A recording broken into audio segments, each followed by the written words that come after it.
자, 오늘 드릴 말씀은 갑자기 러시아하고 우크라이나 전쟁의 확전 양상이 좀 나오고 있어요.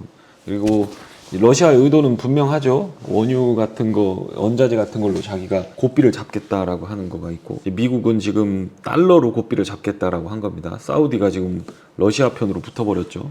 어떻게 생각하면 조 바이든이 이제 중간선거 하는 거에 방해를 놓겠다라고 사우디가 한 것 같고, 어쨌든 전쟁이든 뭐 이벤트가 터지는 부분들은 대부분 풍요로울 때는 잘 안 터져요. 돈이 없고 힘들 때 터지거든요. 그래서 이제 그런 부분들을 오늘 고민을 많이 해볼 겁니다. 그래서 지금 스태그플레이션이냐 리세션이냐, 경기가 하강하는 거는 나왔는데 스태그플레이션 방어 위주의 전략을 짤 거예요. 제가 역사나 이제 그 히스토리들, 채권 시장, 주식 시장, 뭐 리세션, 인플레이션, 페드 펀드 레이트까지 히스토리들을 다 봤을 때 그동안 차트에 보이지 않던 구간으로 치솟았던 거가 차트가 보이지 않던 구간으로 내려갈 가능성이 상당히 높아 보여요. 그래서 오늘은 제가 그 내용들을 정리를 해 드릴 거고, 그거에 맞게 여러분들이 대응 전략을 짜시는 게 필요할 것 같다. 오페크 감산 영향, 단기적으로 원유를 끌어올릴 겁니다. 우리 원유로 재미 많이 봤죠? 지금 뭐 원유 인버스랑 뭐 지수 인버스랑 뭐 이런 거 합쳐보면 대체적으로 수익률이 굉장히 좋죠. 러시아가 이게 테일, 그러니까 정규 분포상에서 일어나지 않는 블랙스완이라고도 얘기하고, 그 블랙스완이라고 하는 부분들을 건드리는 트리거가 될 수 확전이 되는 상황인 거죠. 그렇게 되는 것 같아요. 그래서 러시아가 이번에 트리거가 된다고 그러면 이건 뭐 리세션이 아니라 스태그플레이션이 되는 거예요. 스태그플레이션은 간단해요. 물가는 오르는데 경기는 빠그러지는 거거든요. 그런 부분들이 영향을 미치고 있다는 겁니다. 그래서 엊그저께까지 이제 나스닥 차트를 보셨죠? 제가 이거를 예전부터 말씀을 드렸던 합리적 기대에 의한 시장 흐름이라고 하는 거에 대해서 이제 나스닥 차트가 이렇게 나오죠. 여기서 어떻게 갈 건가가 중요하죠. 이제 여기서부터 어떤 차트들이 만들어질 것인가 라고 하는 게 중요해요. 근데 이제 제가 기준을 잡는 건 여기로 9,700을 말씀을 드려요. 9,700을 넘었을 때 사실 저는 여기서부터 고평가 영역이라고 생각했어요. 그러고 나서 거의 따블이 갔죠. 고객들도 굉장히 힘들고 14,700이었을 때 여기도 이제 14,700도 고점이라고 생각해서 여기서 떨어질 줄 알았어요. 근데 더 갔죠. 제가 한강을 달리면서 나는 이제 여기서 만약에 올라가면 학교 가가지고 데모하겠다, 내가 등록금 반환 소송 왜 배운 대로 되지 않느냐라고 하는 것들을 제가 한다고 그랬었습니다. 어쨌든 내려와서 해피한 결과가 나왔습니다. 지금 한국 KS를 코리아 스탁을 하면 이렇게 되죠. 1년 YTD로 해보면 지금 한국 시장이 오히려 덜 빠졌죠. 올 초부터 하면 그렇고요. 1년을 보면 거의 비슷하게 빠졌습니다. 제가 드릴 말씀이 뭐였냐면 여기를 보시죠.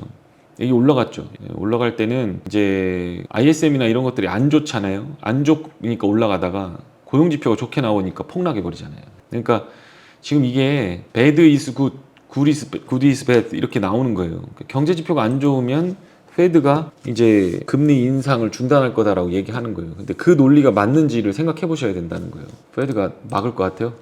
안 그럴 가능성 상당히 높죠. 왜냐하면 기름값이 내려가다가 지금 말고 있고, 그래서 이게 빠진다라는 거예요. 지금 실업률이 올라가야 되는데 실업률이 내려가고 있기 때문에 안 좋다라는 거죠. 그래서 지금 상황으로 보면 우리가 이제 실업률이 좀 올라가면서 이제 경기가 너무 과열 아니야 라고 하면서 원자재 가격이 내려가야 되는데 반대로 되고 있잖아요. 러시아가 원자재 가격, 지금 인플레 미국하고 싸우는 거예요. 미국 니들 인플레 때문에 고생하지? 오케이 견뎌봐 라고 하면서 원자재 가격을 끌고 올리는 거예요. 그러니까 인플레를 잡기 위해서 이걸 올리는데 경기는 다운되고 원자재 가격이 올라가고 막 이런 흐름들이 나오니까 이게 굉장히 불확실성이 커지는 흐름들이 나오고 있는 겁니다. 그래서 지금 여러분들이 지금 조심해야 될 구간으로 진입했어요. 그래서 이게 왜냐면 그동안에는 차트에 없었던 거란 말이에요. 차트가 없었던, 이렇게 한꺼번에 1년 동안 빠지고 나서 반등이 없다, 이상한 거예요. 그러니까 그 이상한 이유에 대해서 이상하지 않아도 된다 이렇게 얘기할 건 아니에요. 모든 것들을 다 평평한 상태에다 놓고 다 계산을 다시 해야 됩니다. 그 제가 말씀드린 게 있죠. 주식시장에서의 편견은 인종차별보다 무섭다라고 말씀을 드렸습니다. 제가 역사를 통해서 그동안 해야 될 일들에 대해서는 계속 그동안 뭐 진행됐던 일들을 대부분 마쳤던 이유는 그동안 2017년부터 제가 몇 년 동안 이제 공부해왔던 리세션에 대한 그런 부분이 있었기 때문에, 공부해왔기 때문에 그렇게 된 건데, 그게 앞으로도 그렇게 된 거다? 그렇게 보기는 어렵죠. 그래서 지금은 이제 만약에 롱으로 바꾼다고 하더라도 조금 시간을 두고 하는 게 맞지 않나 그런 생각이 듭니다. 증시, 미국 증시가 추가 하락하느냐, 그리고 ISM이 나쁜 상황에서 고용지표가 호조되는 이런 부분들. 그러니까 이게 추가 하락에 대한 어떤 내용들 근거가 된다라는 거예요. 그러니까 이게 페드가 이거 고용시장 안 잡히네, 이거 자꾸 인플레 나오겠는데 이것 때문에 지금 힘들어하는 거예요. 근데 지수는 반등권에 들어갔어요. 채권도 반등권에 들어갔어요. 자산 가치가 싸졌어요. 그런데 이거를 밑으로 더 끌어내릴 수 있는 거는 딱 한 가지밖에 없어요. 왜냐하면 페드는 당분간 금리를 내릴 수가 없어요. 그게 문제예요. 그게 굉장히 큰 문제예요. 그러니까 피벗이 나오거나 뭐 이렇게 하는데 이제 좀 이따 보여드릴게요. 차트로 다 보여드릴게요. 오펙이 이제 200만 배럴 감산 합의를 했어요. 달러와 오일의 전쟁이 시작됐다고 보시면 돼요. 이게 사우디가 저렇게 섰는데 이제 베네수엘라, 이란 남은 거고, 잘못하다가 이제 미국에서 증산 이래버리면 이제 ESG 이거 청산해버리자, 이거 나쁘다 이거, 그러면서 그냥 꼬라 박아버릴 수도 있다는 거예요. 그러면 이제 원유는 플런지가 나오는데 그거를 이제 우리가 스태그플레이션으로 받아들일 거냐, 아니면 원자재 가격 하락하니까 인플레이션 완화되니까 피벗으로 볼 거냐, 이제 이렇게 생각해봐요. 차트에 없는 영역, 이게 되게 무섭다는 거예요. 차트에 없는 영역이. 어쨌든 지금은 달러와 오일의 전쟁, 그리고 그게 러시아와 우크라이나 전쟁으로 대변되고 있다고 보시면 됩니다. 자, 이렇게 봅니다. 지금 테팔, 강테팔이죠. 이거 우리 고객님이 소리통인가 어디 올렸더라고. 그래서 이거 좀 잘못됐어. 내가 이 자리에서 찍지 않았거든. 3,300에서 과도하다라고 얘기 나왔는데 아마 이게 3%에서 나온 영상만 가지고 하신 것 같아요. 그 전에 보시면 제가 이런 자리, 요런 자리에서 다 얘기했습니다. 요런 자리도 얘기했고, 요런 자리도 얘기했고, 여기서는 뭐 여기서도 얘기했고, 파이낸셜 미디어가 인베스터를 페드 피벗 한다라고 하면서 이렇게 하는 거죠. 근데 테팔이 와서 지랄지랄 하던 때가 이제 이렇게 된 건데, 인플레이션은 호랑이로 비유가 돼요. 눈매 보십시오. 제가 지난번에 동물원 갔다가 웬만해서 동물이나 뭐 어떤 모습에 반하지 않는데 호랑이의 자태를 보니까 얘가 왕이거든요. 호랑이가 이렇게 딱 에버랜드에 이렇게 누워있는데 너무 멋있는 거예요. 그래서 안 찍을 수가 없었어. 찍었어. 그래서 멋있죠? 인플레이션은 호랑이로 비유가 됩니다. 그래서 이런 부분들은 좀 고민을 해보셔야 돼요. 소도 돈을 벌고 곰도 돈을 벌어요. 소는 불마켓이고 곰은 베어마켓입니다. 얘는 그냥 가갖고 확 핥히면 이제 죽는 거야.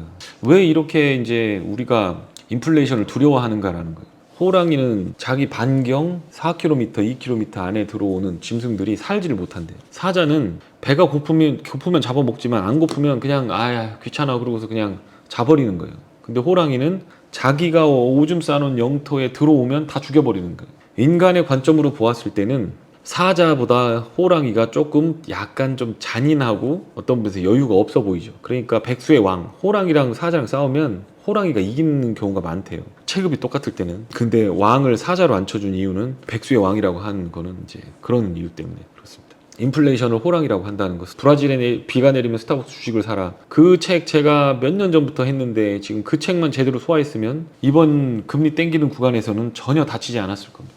이제 이거 남았어요. 엊그저께 살짝 깼죠. 여기 보면 다시 반등 줬다 이렇게 내려갔습니다. 오늘이 되게 중요하죠. 이렇게 올라갈 거냐 내려갈 거냐, 그건 잘 모르겠죠. 모르지만 어쨌든 제 생각엔 여기를 지지점, 여기가 지켜진다면 다행인데, 이 라인이 지켜진다면 다행인데, 11,000선 만선이 지켜진다면 다행인데, 그게 안 되면 여기 9,700선까지 밀렸다가, 여러분들이 이렇게 보시면 알겠지만 여기 이 9,700선은 싼 구간이 아니에요. 여러분들은 이게 지금 17,000에서 9,700이니까 7,000포인트 빠졌으니까 싸다고 생각하잖아요. 근데 싼 구간 아니에요. 여기서도 케이프 지수로 보았을 때는 10년에서 역대 두 번째 버블이 있는 때이기 때문에 물론 이익이 많이 증가했죠. 그러나 늘 아시다시피 이익은 언제나 부러질 수 있다라는 거, 그거는 항상 고민해 보셔야 돼요. 리세션이 왜 중요한가? 이익이 부러지는 것 때문에 그렇다라는 거. 그래서 이렇게 올라갈지 이제 저거가 되는 거고, 만약에 땡겨준다라고 하면 여기서 추세 베팅하는 게 맞는 것 같고, 만약에 안 된다 그러면 W자라든가 뭐 이렇게 갔다가 이렇게 온다거나, 하여튼 수리독수리처럼 이렇게 거꾸로 삼각 화살코처럼 이렇게 생긴 것들, 그런 모습이 나올 때 기술적으로는 들어가는 게 맞다고. 지금 우리나라 같은 경우에는 그 코리아의 외환보유고라는 거, 지금 글로벌 상황이 대부분 비슷해요. 그래서 지금 외환보유고가 이렇게 있었잖아요. 이렇게 있다가 이게 이제 빠졌어요. 외환보유고를 이렇게 집어 던져서 환율 계좌 요만큼 티끌만큼 요만큼 낮춘 거예요. 그러니까 이만큼 쏟아부어서 요만큼 낮춘 거예요. 하겠어요 이거? 이 외환 보유고가 많은데 연말로 들어가면서 문제 제가 달러 인버스에 대해서 지금은 강하게 안 하고 한번 진입을 하고 원유 인버스도 이제 95불 말씀을 드렸고 진입 한번 하자라고 말씀을 드렸는데 95불 안 들어가더라고요. 엊그저께 그냥 10%는 오를 줄 알았더니 그렇게 못 오르더라고요. 자, 중요한 건 이제 연말로 들어가면서 기업들의 달러 결제 수요라든가 송금 수요들은 이런 것들이 막 늘어나게 돼요. 그러면 달러가 어디까지 튈지 봐야 돼요. 예전에 여기 지었던 1,590원, 저는 1,550원 여기서 은행 빚을 내다가 달러 인버스를 때려갖고 저 서프라임 때 졌던 빚을 다 갚았습니다. 요때 해갖고 우리은행에서 그때 마침 돈을 빌려줘가지고 여기 떨어질 때 요만큼 먹고 한 150원에서 200원 먹었던 것 같아요. 요 정도 1,300원까지 먹었던 것 같아요. 그거 때 아주 돈을 벌었습니다. 자, 그런데 이제 우리나라 PBR 1배 미만 됐다. 이거 어디서 퍼왔어요? 제가 어디서 퍼온지를 몰라갖고 제가 여기 달지 못했는데 죄송하게 생각합니다. 이거 좋은 자료인데 이런 것들 잘 보시면 좋을 것 같습니다. PBR 1배 구간이었던 거가 이렇게 오래 지속된다는 거예요. 그러니까 제가 지난번에도 말씀드렸듯이 주식이 올라가고 내려가고만 있는 게 아니에요. 항상 옆으로 기거나 박스권일 수 있다라는 거예요. 그래서 이제 그런 부분이 나오면 여러분들이 생각하는 것처럼 그렇게 뭐 나이브하게 이제 PBR 1배니까 사면 뭐 올라가겠지. 단기적 그게 단타잖아요. 단타. 아니 그게 너무 심하단 말이야. 장기 투자하면 된다, 뭐 하면 된다라고 하면서 하는데 장기 투자하려면 매크로가 돌아 나가야 되잖아요. 그리고 충분히 과매도가 나와야 되잖아요. 제가 그 신용잔고 19조 원일 때 19조 넘어서 20조 가까이 달 때 저거 털려야 된다라고 하면서 주식 다 팔자, 인버스 하자. 그렇게 하면서 6월 전저점 깰 수도 있다라고 하면서 제가 인버스 치고 원유 인버스 갖고 주식 사면서도 먹으면 기미상궁 해라. 5% 10%면 땡큐다. 지금 장에서 깨지지만 안 해도 괜찮다라고 했던 거예요. 그러니까 지금 멀티플 조정, 단기 유동성이 회수가 되면서 멀티플 조정, 그 다음에 실적 조정. 지금 실적 조정 되는 거 보면 기가 막힐 거예요. 이제 그 다음에 남은 게 크레딧 조정입니다. 이 크레딧이 마지막 남았기 때문에 제가 이거는 지금 하면 안 된다라고 계속 말씀드리는 거예요. 그래서 이제 이런 거예요. 지금 뭐 거의 한 2년, 3년, 여기서도 보면 뭐 2년, 3년, PBR 1배가 2년, 3년 가는 거야. 근데 여기서 주식을 사라. 그러니까, 이렇게 됐죠? 그렇게 하면 된다. 그렇게 하시면 되고, 이게 지금 이렇게 빠질 수 있다는 거예요. 근데 이거를 만약에 이제 앞으로 이제 올라가는 추세가 되려면 어떻게 올라가겠느냐. 기업 실적을 믿는 사람들이라면 기업 실적이 좋지 않다라고 하는 거잖아요. 그러니까 이미 선반영됐다. 아니 그 계속 얘기하는 게 선반영 그러는데 계속 그랬잖아. 요즘 뭐 내가 말을 안 하는데 이게 너무 심해. 그게 너무. 여기 이제 이 코리아 스탁이 이거잖아요. 여기도 선반영됐다며. 여기도 선반영되고 여기도 선반영됐다며. 여기도 4월도 5월도 6월도 다 선반영이잖아. 근데 왜 꺼져?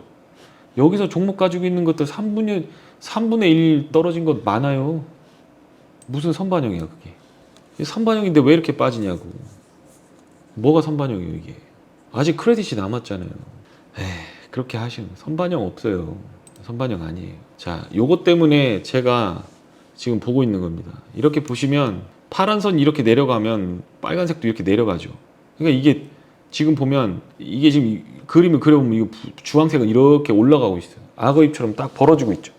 이건 뭐냐면 실물 경기가 안 좋은 걸 말하는 거라고 보시면 돼요. 이쿼티가 계속 내려가고 있잖아요. 주식이 내려가고 있잖아요.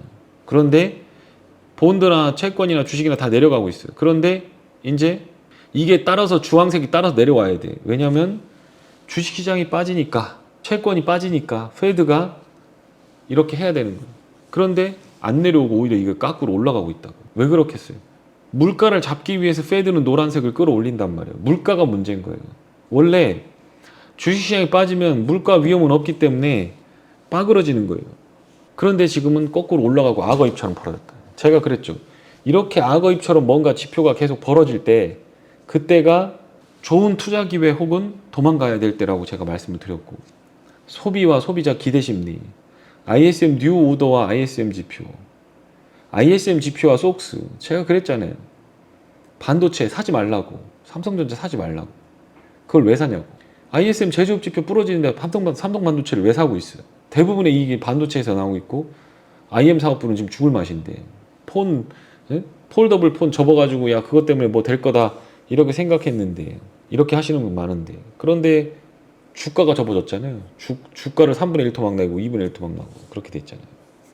그러니까 그게 지금 이렇게 된다라고 하는 겁니다. 지금 페드 피벗을 관련된 거를 보시죠. 여기는 이거 이렇게 뭐 80년대 있었던 거 말고 블랙 먼데이 나왔을 때 데킬라 크라이스 나왔을 때 데킬라 그다음에 데킬라가 어디요? 아시아 나왔을 때 아시아 위기 나왔을 때 금리 인상을 멈췄죠. 여기는. 러시아하고 롱텀 캐피탈 매니지 1990년대 모라토리엄 나왔을 때 유로존 나왔을 때 QE 했고 오일 무너졌을 때 포즈 했고 팬데믹 나왔을 때 이지 했고 글로벌 인플레이션이 나왔는데 타이트하게 조이고 있잖아요. 위기가 이거는 요 안에 있었던 거랑 많이 다르다는 거예요. 플런지가 나와도 얘네가 풀어줄 수가 없는 거예요. 그러니까 이게 굉장히 무서운 거다라는 거. 앞으로 단기적으로 달러가 쪼여졌기 때문에 이런 식으로 올라가는 달러 이게 유로존이라든가 신흥국이라든가 해서 달러가 없어지게 되면 이게 문제라는 거예요. 달러 돈을 빌려다가 장사를 다 하는 거고. 근데 지금 보면 기업 실적 ISM은 부러졌기 때문에 기업 실적 안 좋지. 부동산 빠지기 시작했어요. 근데 부동산은 고요하죠. 왜냐하면 거래가 안 일어나고 있기 때문에 그래요. 사는 사람이 없기 때문에 받쳐주질 않잖아요. 그런데 그게 이제 빠지기 시작하면 이제 큰 위험이 된다라는 거예요. 더 중요한 건 우리나라 공제회, 증권사 여기 애들 자기 자본 갖다가 전부 대체 투자로 다 부동산 질러놨어요. 그래서 지금 크레딧 리스크가 반영이 안 됐다라는 거예요. 그 크레딧 리스크가 반영이 돼야 그래야 실질적으로 요번에 팬데믹이 끝날 수 있다라는 거예요. 금리 인상은 끝날 수 있다라는 거예요. 이렇게 악어입처럼 벌어진다라는 거 이게 이렇게 악어입처럼 벌어지죠. 이게 미국이 지금 국채를 달러가 계속 강해지면 강해질수록 이게 이렇게 되면 외국계들은 다 달러를 팔게 되냐. 달러를 팔아서 이게 올라가는 건지 아니면 이게 올라가서 파는 건지는 모르겠지만 어쨌든 잘못하면 이제 이런 흐름이 나온다는 게 달러 인덱스가. 그러니까 이걸 보면서 아이 무섭네? 뭐가 무서워? 이거 까꾸로 타는 거 있잖아. 달러 인덱스 까꾸로 타는 거 기다렸다가 잘해서 이렇게 해서 먹으면 되지. 뭐로 가든 돈만 벌면 된다며. 그러면 굳이 뭐 종목들 해가지고 해야 돼요? 이런 것들 ETF 좋은 거 많으니까 그런 것들 잡아가지고 하면 되고. 여기 본드 볼러틸리티하고 스왑 스프레드가 지금 이렇게 되고 있어요. 유로존이 지금 되게 문제잖아요. 그죠? 근데 지금 유럽에다가 부동산 굉장히 많이 투자해놨어요. 우리나라. 그러니까 저렇게 스프레드가 벌어지면 연말에 달러 조달하고 저거 할 때 굉장히 좀 문제 생길 수가 있어요. 저 달러 스프레드가 이게 남유럽 6위 때만큼 이렇게 붙었잖아요. 돈이 없는 애들은 이거를 어떻게 이걸 감당을 하느냐는 얘기예요. 유럽은 뭐만 보면 되냐면 뭐 폴란드나 뭐 이런 데는 뭐 어쨌든 저거고 독일하고 이탈리아를 보셔야 돼요. 거기가 그나마 제조업이 있고요. 그리고 나서 영국도 제조업이 있잖아요. 근데 거기 뱅크럽시 자버리잖아요. 근데 지금 걔들이 휘청휘청 하고 있다라는 거예요. 그래서 달러는 여기서 슈팅이 더 나올 가능성이 상당히 높아요. 그래서 달러가 튀면 거기서 거꾸로 잡고 이제 준비할 때가 됐어요. 그래서 입질은 해놓고 차분히 보셔야 될 것 같다는 생각이 듭니다. 그래서 미국에 투자하신 분들은 이제 달러 해지에 대해서 과감하게 고민을 해보실 때가 됐어요. 달러가 더 올라갈 수는 있지만 아까 말씀드렸듯이 자 스태그플레이션이나 리세션이 온다라고 하면 일단 플런지가 나올 게 뭐예요? 국채 가격이 올라가겠죠. 금리는 내려간단 말이에요. 그리고 원유 깨져. 원자재 깨져. 주식도 깨져. 반드시 그렇게 되는 인과관계가 있는 것들만 노려보고 있다가 거기를 때려 박는 게 괜찮을 것 같다라는 거예요. 금값도 빠져요. 금은 뭐 안전하다라고 자꾸 얘기하는데 투자 안 해봐서 그래. 뱅크 오브 아메리카가 이제 2023년에 보면 23년에 이제 이렇게 된다고 한 거죠. 그러니까 지금 이렇게 까버린 거예요. 지금 이게 이익이 줄어들어 버린다는 게 10% 정도. 이익 줄어들면 이제 끝내주는 거지. 이제 죽어나는 거지. 멀티플 까이고 이익 줄어들고 그 다음에 뭐요? 돈 조달 못한 사람들 다 뱅크럽시 가면서 크래시가 나오게 되면서 시장이 한번 빠그러지면 거기가 찐바닥이 될 가능성이 있고 그 부분을 조금 찾아가시는 게 중요하겠다라고 생각해요. 서두를 필요가 없어요. 현금 가지고 기다리면 돼. 뭐가 그렇게 급해요? 맨날 사래 맨날. 아니 물 타면 당연히 물 타고 장기 투자하면 저거 하지. 근데 무슨 또 뭐 저거 하면 물 타면 망하는 길이다 막 이러고 3Q예요. 이제 막 실적 발표 나오기 시작하죠. 여기 지금 에너지를 제외하고는 8% 감소하는 걸로 나옵니다. 이제 S&P가 이 추정치보다 조금 잘 나오면 지수는 좀 버티는 거고, 그렇지 않으면 더 끌어요. 역대급으로 보세요. 2016년도, 그 다음에 여기 2020년도, 19년도 금리 올릴 때 요거만큼 지금 반영하는 건데, 여기 보면 13년 남유럽 사태 터질 때, 근데 이거보다 더 심각해야 된다고 저는 생각합니다. 그 무디스의 그 본드 인덱스들 가지고 지금 한 건데, 지금 보시면 여기 빨간 선을 이렇게 그어 보시면 2010년, 그렇죠? 여기 리세션 왔던 거기에서 이렇게 들어간 여기잖아요. 지금 이게 안 터지겠어요? 남유럽 멀쩡하겠어? 그리스 어떻게 할 거야? 터키 어떻게 하고? 이집트 망했지. 이제 이거 어떻게 감당할 거예요? 이제 지금 문제는 기업 이익 실적이 뭘로 넘어가느냐? 크래시가 나는 조건인 크레딧을 건드리고 있다는 얘기예요. 여기서 달러를 더 쪼우는 건 뭐냐? 나 어떻게 될지 모르지만 너 달러 지금 원유 너 달러 없이 이렇게 되고 있는 거예요. 그래서 달러가 땡기고 요번에 75bp 오르면 달러가 강세 탁 튀지. 그러면 달러 인덱스가 슈팅 딱 나오면 채권도 4% 이상 넘어갈 수 있겠죠. 그러면 거기서부터는 이제 채권 국채 같은 거 잘 투자하면 좋죠. 그러면 이제 달러가 바깥으로 나와야 돼요. 이런 데 와서 이걸 채워줘야 된다는 거예요. 도와줘야 되는 거예요. 유럽 도와주고 신흥국 도와주고 달러가 들어와서 돈을 뿌리는 흐름들이 나와야 되는 거예요. 자세한 건 제 영상에 다 나왔으니까. 이게 지금 본드 인덱스가 지금 보면 1980년대 이후로 지금 단기적으로 너무 많이 빠졌죠. 채권 가격이, 채권 완전 이건, 이 채권이 이렇게, 그럼 기업들이 채권 다 갖고 있잖아요. 걔들 다 어떻게 할까요? 지금 손실 난 거잖아요. 증권사, 은행 이런 거, 그런 거 지금 굉장히 좀 심각하다라는 겁니다. 그거 자기 자본 좀 힘들겠죠. 인베스먼트 그레이드 본드 드로다운, 이거 뭐, 그러니까 하이힐드만 그렇게 돼 있다는 게 아니에요. 이게 지금 투자 적격 등급도 돈이 지금 다 떠나가고 있다는 거예요. 채권에서. 그러니까 이게 뭐냐면 위험해진다라는 거지. 유로 본드 마켓 아까 보셨던 하이힐드 채권 관련돼서 코퍼레이트 탭들이 이렇게 됐다는 거예요. 지금 팬데믹 레벨이잖아요. 지금 돈 경색이 엄청나다는 거예요. 이게 지금. 그 스프레드만 보면 안 돼요. 이제 왜냐하면 국채 금리가 2%일 때 이 스프레드가 뭐 그러면 채권 금리가 5%다 그럼 3% 스프레드니까. 그런데 잘 보시면 지금 4%잖아요. 거기다가 3% 스프레드를 똑같이 붙이면 7%가 되잖아요. 7% 금리로 기업들이 버텨야 된다라는 거예요. 그러니까 매우 위험하다라는 거예요.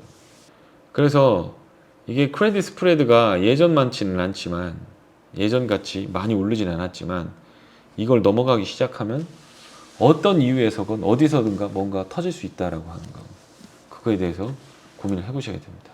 글로벌 이제 제조업 지표가 이제 빠그러졌죠. 그러니까 이게 지금 뉴 오더가 이렇게 빠그러진 거예요. 전 세계가 다 이렇게 되고 있어요.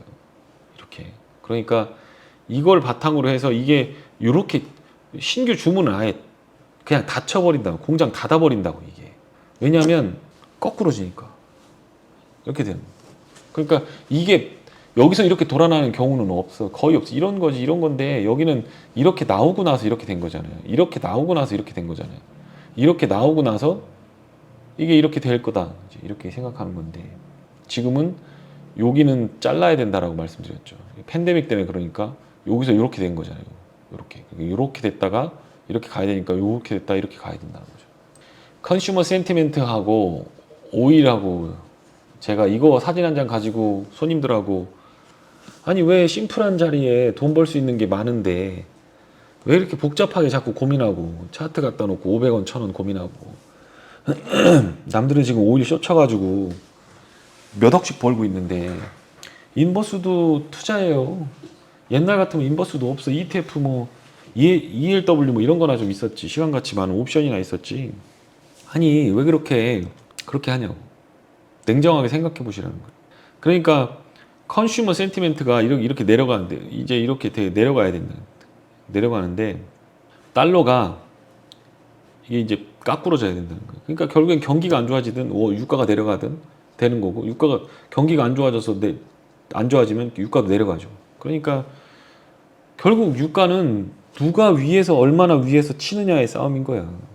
제가 이 사진 보여드리면서 지금 124불인데 단기적으로 50% 올랐다. 단기적으로 50% 올라가 이거는 절대적인 수치가 중요한 게 아니에요. 원유는 얼마나 급하게 오르냐가 중요한 거예요. 그러니까 이렇게 단기적으로 막 올라가는 상황이 오면 리세션이 오면서 수요 감소가 확 들어온다는 거예요. 그래서 여기 오면 인생을 걸자라고 했고 여기 오면 삼시그마를 넘어서는 거기 때문에 굉장히 좋은 자리라고 말씀을 드렸던 자리가 여기입니다. 올라가지도 않았어. 그냥 여기서부터 거꾸로였어. SCO를 많이 먹었죠. 그러니까 이게 그러면 원유는 어디까지 빠질 거냐 이런 거잖아요. 리세션 올 때 한번 보세요. 70% 빠졌지. 70% 빠졌지. 60% 빠졌지. 대충 뭐 잡아도 40% 빠지잖아요. 그러면 40% 빠지면 120불, 100불이라고 잡고 100불에 40불이면 60불까지 가는 거잖아요. 120불에서 제가 80불까지 이렇게 잡으라고 말씀드렸잖아요. 그러니까 지금 올라가는 걸 잡아도 되잖아요. 지금 문제가 생겼으니까 그렇게 트레이딩 할 수도 있어요. 근데 이제 저는 그렇게 안 하고 충분히 올라올 때까지 기다렸다가 탁구공이 테이블에 탁 날라와서 탁 뛰면 이렇게 보고 있다가 탁구 선수들이 자기 자리에서 스매시를 딱 하잖아요. 그냥 탁구공 온다고 막 이렇게 테니스처럼 안 하잖아요. 탁 튀고 자기 위치에 딱 올 때 내려올 때 탁 때리잖아요. 그러니까 이 튀어 오르면 여기서 때려야지. 일단 뭐 그렇다는 거예요. 여기를 보시면 이게 1980년대 얼마나 떨어졌나 한번 보세요. 이렇게 여기 지금 이렇게 있던 거가 이렇게 떨어졌어요. 3분의 1 토막 났잖아요. 3분의 1 토막 이렇게 됐다가 지금 여기 또 와 있지. 이렇게 3분의 1 토막 안 나겠냐고. 지금 중요한 건 아까 요 슬라이드는 아까 그 스프레드 달러 인덱스 경색 그 뒤에 붙어야 되는데 여기 지금 보면 달러 그 분기별로 달러가 지금 모자라고 있어요. 이게 왜 그러냐면 자꾸 달러 환율이 올라가니까 정부가 지금 계속 달러를 보유하고 있는 걸 풀어버리는 거예요. 한국은행이나 뭐 중앙은행들이 달러를 막 던지면서 환율을 내리려고 지금 각국이 하고 있으니까 리저브가 계속 소진이 된단 말이에요. 그러니까 이게 결국에 조금 있으면 연말로 가면서 달러 경색이 나올 가능성은 상당히 높다. 세이빙즈 드로다운 룩 화이트 페이드. 그러니까 세이빙즈가 계속 마이너스가 나오고 있잖아요. 이렇게 돈 갖다가 증가율이 마이너스 나오고 있는 거, 다 돈 갖다 쓰고 있는 거예요 지금. 그러니까 저축해 놓은 게 계속 줄고 있죠. 이렇게 줄어들겠지. 팬데믹 이전 레벨까지 줄어들 거라는 얘기예요. 자, 이런 것들 맨하임 유즈카 밸류 인덱스. 그러니까 이게 중고차 가격 오르면 인플레이션 때문에 안 좋은데 중고차 가격이 내리면 지금 내 차를 갖다 팔면 중고차 가격이 내리잖아요. 그러면 오토론 같은 거 빠그러질 가능성이 상당히 높다는 거죠. 그래서 이제 이런 부분들은 좀 조심하셔야 돼요. 그러니까 지금